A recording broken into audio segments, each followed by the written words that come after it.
Salut tout le monde, bienvenue de retour. Aujourd'hui, on plonge dans le vif du sujet des blessures sportives à l'épaule. Que vous soyez un athlète chevronné ou simplement quelqu'un qui aime rester actif, c'est une information essentielle pour rester au top de votre forme.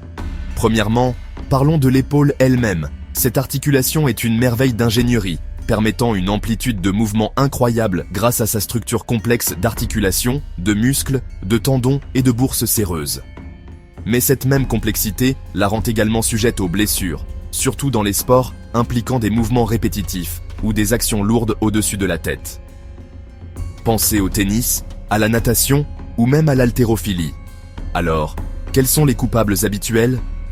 Numéro 1 sur la liste, la tendinite de la coiffe des rotateurs. Il s'agit d'une inflammation des tendons de la coiffe des rotateurs due à des microtraumatismes répétitifs ou à une surcharge mécanique. Vous ressentirez de la douleur en levant le bras, une amplitude de mouvement limitée et même de la fatigue musculaire. Ensuite, nous avons la bursite sous-acromiale, aussi connue sous le nom de syndrome d'accrochage. Cela se produit lorsque la bourse séreuse sous l'acromion s'enflamme, souvent à cause d'une surutilisation ou d'un traumatisme mineur. Le résultat ? Une douleur vive ou sourde au sommet de l'épaule, irradiant le long du bras, accompagnée de raideur et de sensibilité. Et puis, il y a la capsulite rétractile, ou épaule gelée.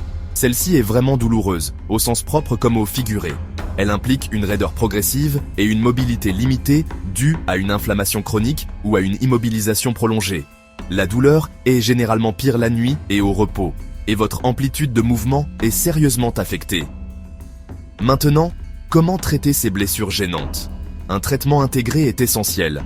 Pensez à la thérapie au laser pour favoriser la guérison des tendons, à la thérapie par onde de choc pour réduire l'inflammation et à la thérapie manuelle, comme l'ostéopathie, pour réaligner les structures et relâcher les tensions musculaires.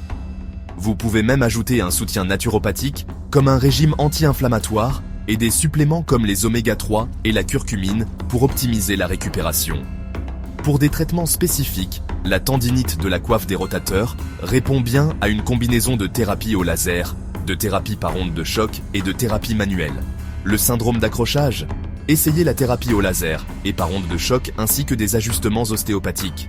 Et pour l'épaule gelée, la thérapie manuelle douce et la thérapie au laser, plus un soutien naturopathique, peuvent faire des merveilles. Parfois, cependant, la chirurgie est la seule option, en particulier pour les déchirures tendineuses graves ou les luxations récurrentes. Mais bon, mieux vaut prévenir que guérir. La musculation, des échauffements appropriés, des techniques de récupération efficaces et des consultations professionnelles régulières peuvent grandement contribuer à maintenir la santé de vos épaules. C'est tout pour aujourd'hui. Restez actifs, restez informés et prenez soin de vos épaules. N'oubliez pas d'aimer, de vous abonner et d'activer la cloche de notification pour plus de conseils et d'astuces pour vous maintenir au sommet de votre performance. À la prochaine.